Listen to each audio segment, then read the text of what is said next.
What is going on, ladies and gentlemen? Welcome back to the channel. My name is Paul. This is the Leeds Therapy. Thank you as ever for stopping by. I really do appreciate it. You join me, as you can probably hear from the reverb, you join me in the toilet of the hotel that I am staying in London. No, I haven't been to the game. I wish I had been, although given the result, I wish I hadn't. I probably would have not liked to have gone, but I'm down for my son's birthday tomorrow, and we're out and about doing some touristy stuff and just enjoying ourselves, really, and having a bit of a relaxing time and family stuff, doing all that kind of good things, which is nice. So it was supposed to be an instant review, but it's not really an instant review, is it? It's kind of a delayed review, if you like. So we have come up against West Ham and lost 3-0. Sadist inside of you would have said we did everything that we could to make sure that Spurs went down. It's just a shame that Everton couldn't do their part of the story as well. But unfortunately, we lose 3-0.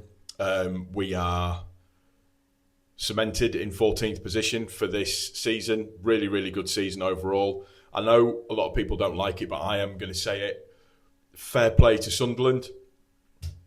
Europe next season for them. It's going to be difficult for them given the new model and everything that goes with it. But, you've got to give them credit where credit's due. They've done everything that they needed to do. And, I know a lot of people are going to say stuff like that's what we should have been doing. But you've got to remember they had 40, 50 million more to spend on players than what we did this season because of the PSR model and the way that everything was working last season for us. So fair play to them. They did exactly what they needed to do. Got no qualms with that whatsoever at all. I know we've had banter throughout the season and stuff, but absolutely fair play to them. They've done a phenomenal job. It's a difficult one, the game for us against West Ham, because I agree with what Farke said after the game. For me, it was probably one game too many with the number of injuries that we had and all of the... Hang on. Sorry, I'm just trying to move myself. With the number of injuries that we had and trying to get one more out of them, it would have been lovely to finish on 50 points, but bigger picture stuff, I think, is more important at this moment in time. Yeah, I'm annoyed about the result, but it doesn't detract from an absolutely fantastic season that we've had, fantastic memories that we've had. I'm not going to go into it in too much detail because I'm going to do a proper review of the year in a few days' time, I think. So that will be coming soon, shortly, hopefully.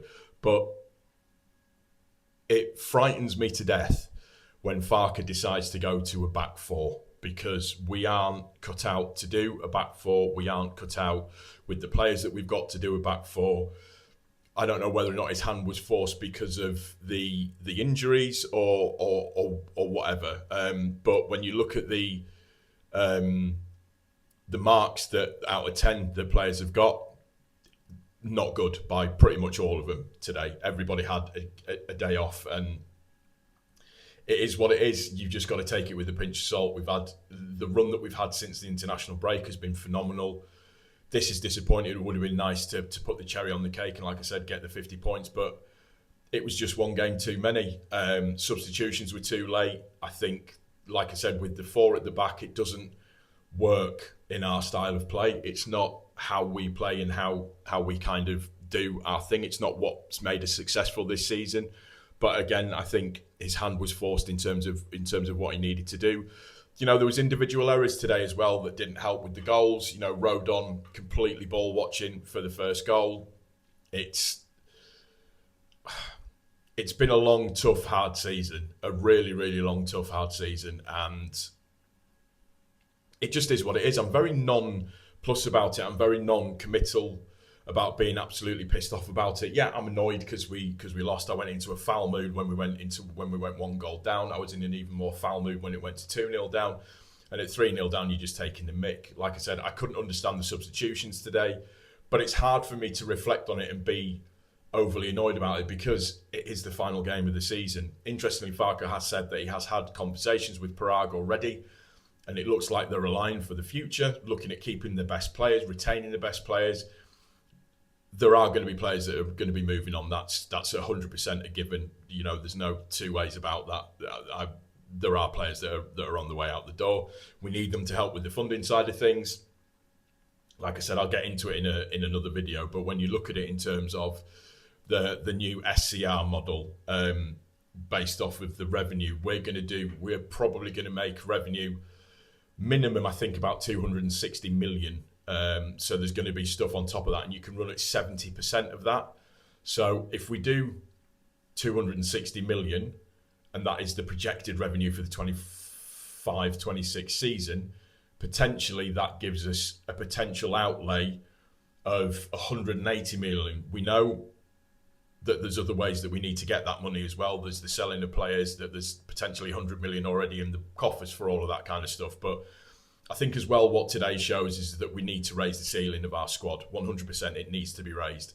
And we're going to have to do some outgoings to go with that. We're going to have to do some decent business incomings to go with that as well. So it's not going to be the best transfer window either, because you've got the World Cup on. So if we're looking at specific targets, it's going to be difficult to get them in and around, because of they might be away on international duty and all of that kind of good stuff. So yeah, whilst I'm, like I said, I'm fed up and pissed off about the result, it is just one of those things. It came at the end of the season. We've been phenomenal up until that point. Taking 3 points off of Brighton was nuts. So you can kind of forgive them a bit of a poor performance. These guys have been running on fumes for quite a few weeks now, and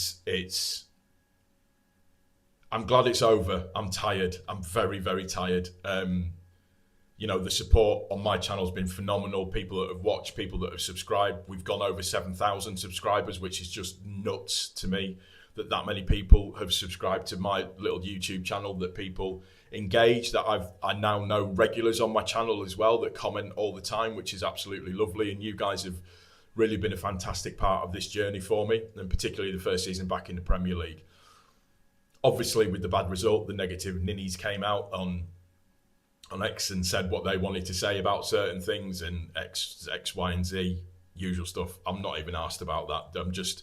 I'm glad the season's over, and I'm glad we're looking forward to the next season, hopefully with a lot of positivity and with the ability to move it forwards. That's what we want to do. Shit result today, no two ways about it. Annoyed about the result, but what can you do?